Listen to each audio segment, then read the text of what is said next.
प्रिय विद्यार्थियों, पिछले लेक्चर में हमने oogenesis के अंतर्गत मैचुरेशन फेज तक के बारे में पढ़ा। अब उससे आगे बढ़ते हैं।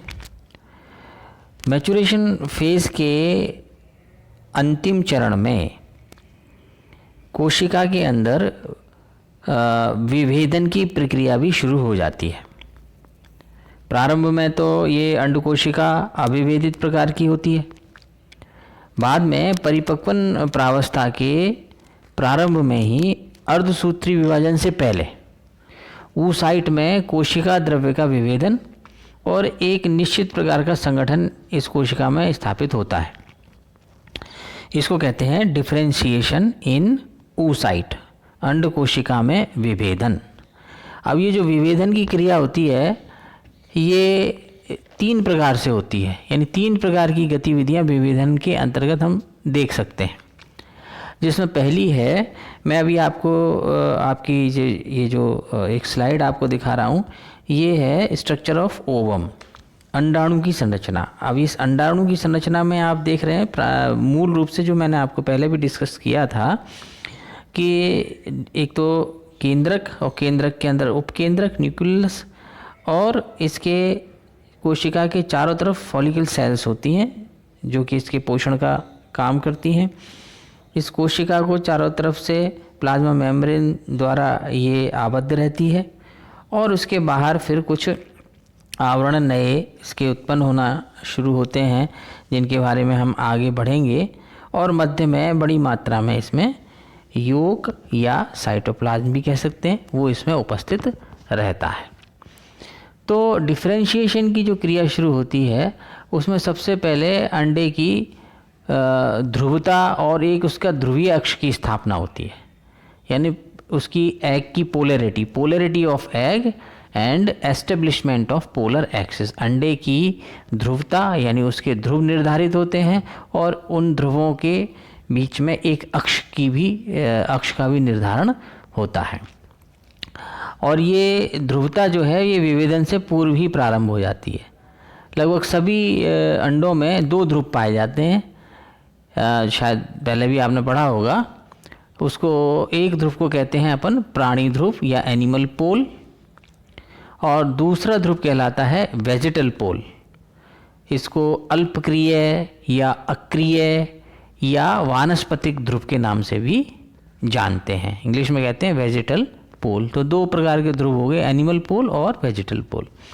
और इन दोनों जो पोल यानी दोनों ध्रुव की स्थापना जब हो जाती है तो उनके मध्य एक काल्पनिक ध्रुवीय अक्ष वो भी एक निर्धारित हो जाता है। ये काल्पनिक होता है, ऐसा कोई अक्ष जैसी कोई रेखा जैसी चीज़ नहीं होती है, लेकिन दोनों ध्रुव के मध्य में एक काल्पनिक ध्रुवीय अक्ष जिसको पोलर एक्सिस बोलते हैं वो भी निर्धारित हो जाता है।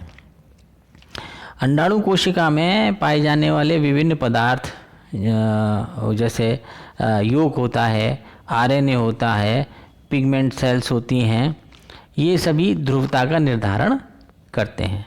अब योग है, योग की मात्रा किस तरफ अधिक है किस तरफ कम है, और ऐसे ही पिगमेंट सेल्स जो हैं वो किस क्षेत्र में अधिक हैं, ठीक है। आरएनए का एक्यूमुलेशन के अंडे के अंदर किस स्थान पर अधिक है या वो स्कैटर्ड फॉर्म में है, ऐसी सारी चीज़ें मिलकर इसकी ध्रुवता का निर्धारण करते हैं। प्राणी ध्रुव जो होता है, एनिमल पोल जो होता है, उस पर पीतक रहित कोशिका द्रव्य एवं केंद्रक का मूल रूप से ये उपस्थित होते हैं। एनिमल पोल की तरफ जो योकलेस साइटोप्लाज्म होता है, योकलेस जिसमें योग की मात्रा कम होती है, पीतक जिसमें कम होता है, पीतक उसको कहते हैं एनिमल पोल। केंद्रक भी उधर ही स्थित होता है। उसके विपरीत जो अल्पक्रिय ध्रुव है जिसको आप अक्रिय ध्रुव भी कहते हैं या वानस्पतिक ध्रुव भी कहते हैं, वो अल्पक्रिय ध्रुव पर पीतक अधिक मात्रा में पाया जाता है। यानी वेजिटल पोल पर योग की मात्रा अधिक होगी, एनिमल पोल पर योग की मात्रा कम होगी। दूसरी जो इसमें घटना घटित होती है डिफरेंशिएशन के अंतर्गत वो होती है सिमिट्री के संबंध में, अंडे की सममिति। तो ध्रुवीय अक्ष की स्थापना के साथ ही अंडे में पृष्ठ एवं अधर तल का निर्धारण भी हो जाता है। ये डोर्सल साइड कौन सी है और वेंट्रल साइड कौन सी है ये भी उसमें तय हो जाता है, जिससे अंडे में अधिकांशतः, वैसे जितने लगभग सभी अंडे में अधिकांशतः द्विपार्श्व सममिति पाई जाती है, बायलेटरल सिमेट्री पाई जाती है। और बायलेटरल सिमेट्री में आप जानते हैं कि जो अक्ष जो एक निर्धारित हुआ उसके दोनों तरफ के पार्श्व भाग की संरचना लगभग एक जैसी होती है, उसके दोनों तरफ के पार्श्व भाग की। तो जो दोनों तरफ के पार्श्व भाग हो गए, स्वाभाविक रूप से जो एनुअल पोल की साइड फिर निर्धारित होगी तो वो वेंट्रल साइड हो जाएगी, उसके अपोजिट फिर वो डोर्सल साइड कहलाएगी।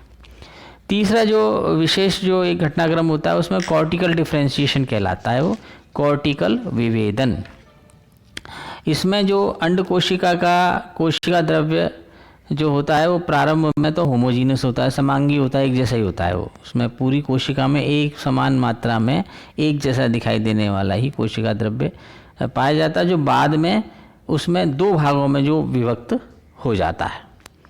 तो पहला भाग तो उसको कहलाता है कॉर्टेक्स, वलकुट भी कह सकते हैं हिंदी में। ये क्या है? ये कोशिका द्रव्य प्लाज्मा झिल्ली के जो नीचे और कोशिका की परिधि पर स्थित होता है। जैसे आप ये डायग्राम देख रहे हो, इसमें आप कोशिका की जो ये जो बैगनी कलर कह लो या ये जो गुलाबी रंग है, इस गुलाबी रंग की ये क्या है? एक परिधि है कोशिका की, प्लाज्मा मेम्ब्रेन है।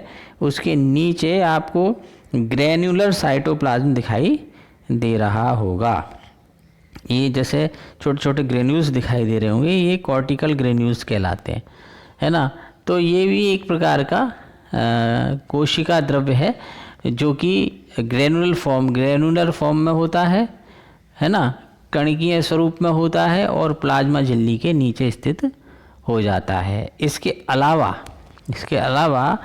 जो कोशिका द्रव्य अंड कोशिका के मध्य में पाया जाता है वो एंडोप्लाज्म कहलाता है। इस भाग में पीतक भी होता है, यॉक भी होता है और बहुत सारे सेल ऑर्गेनेल्स भी होते हैं, कोशिकांग जिन्हें आप कहते हैं, केंद्रक आदि भी इसी के अंदर स्थित होते हैं। तो मध्य यानी परिधीय हिस्से को छोड़कर जो मध्य वाला हिस्सा है उस हिस्से में एंडोप्लाज्म पाया जाता है और परिधीय हिस्से पर पाए जाने वाला जो कोशिका द्रव्य होता है वो कॉर्टेक्स कहलाता है, वलकुट कहलाता है। तो ये डिफरेंशिएशन इन oocyte हुआ एक प्रकार से। इसमें जो घटनाएं होती हैं वो मैंने आपको बताई। अब आते हैं टाइप्स ऑफ एग्स पे, यानी जो विभिन्न जो जंतु समूहों के अंडे हैं वो अपनी संरचना और आकार में भिन्न होते हैं, तो उनके आधार पर उनके प्रकार निश्चित किए गए हैं। अब जो ऐसे अंडे होते हैं उनमें पीतक की मात्रा और उसके वितरण के आधार पर इनका टाइप निर्धारित होता है, इनका प्रकार निर्धारित होता है। और सामान्य तौर पे अंडों का जो वर्गीकरण किया जाता है वो उसके और भी एक दो वो हैं, आधार हैं, जिनके बारे में अब आपको आगे बढ़ाएंगे। नंबर 1 तो मानिए पीतक की मात्रा के आधार पर प्रकार निर्धारित होता है, ठीक है। दूसरा होता है पीतक के वितरण के आधार पर, किस प्रकार से पीतक का वितरण इसमें हो रखा है।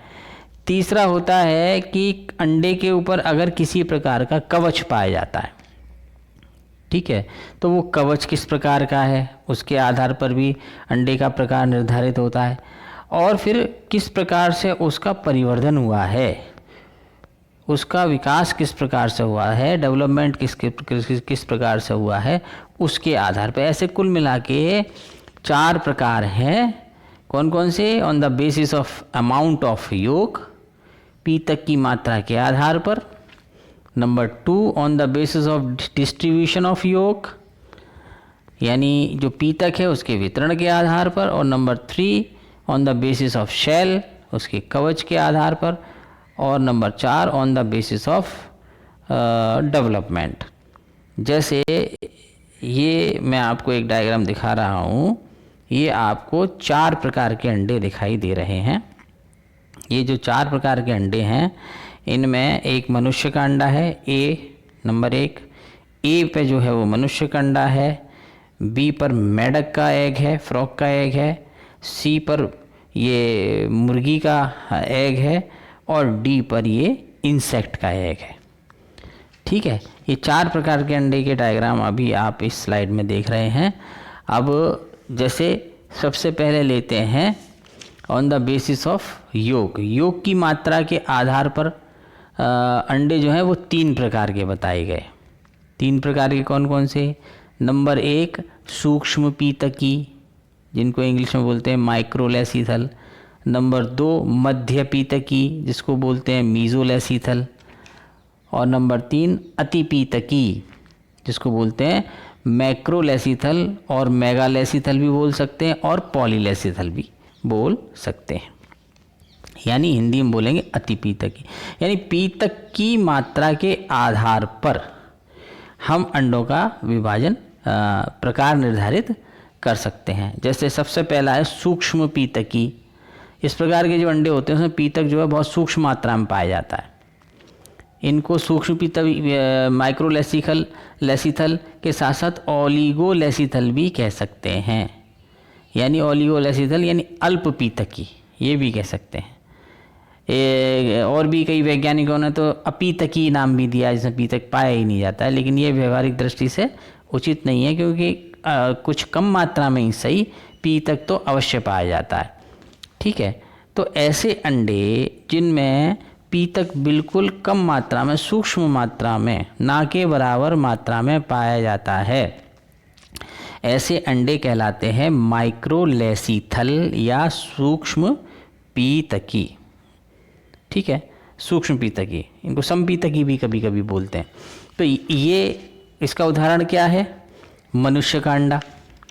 यदि आप ह्यूमन एग देखें तो ह्यूमन एग में पीतक की मात्रा निश्चित रूप से बहुत कम होती है। जैसे ये मैं आपको एक स्लाइड दिखा रहा हूँ। ये स्लाइड अंडोत्सर्ग के समय मानव अंडाणु की, यानी मानव अंडाणु की संरचना यदि आप देखो तो वो इस प्रकार की दिखाई देगी। बाहर कोरोनिया रेडिएटा की कोशिकाएं हैं, फिर जोना पेल्यूसिडा, ये किस प्रकार की लेयर्स हैं आपको बताऊंगा। मध्य में कोशिका द्रव्य है और ये उसके चारों तरफ पेरीवाइटलिन अवकाश है। एक छोटी सी फर्स्ट पोलर बॉडी भी आपको दिखाई दे रही। तो कुल मिला के ये जो मनुष्य का अंडा होता है वो होता है सूक्ष्म पीतकी, माइक्रोलेसीथल। अब दूसरा प्रकार है मध्य पीतकी, मीजोलेसीथल। यानी इन अंडों में पीतक की मात्रा मध्यम होती है, ना तो बहुत कम होती है ना बहुत ज़्यादा होती है, मध्यम मात्रा होती है। जैसे पेट्रोमाइजन, डिप्नोई में एम्फीबिया वर्ग के प्राणी हैं, इन सब के जो अंडे होते हैं वो मध्य पीतकी होते हैं।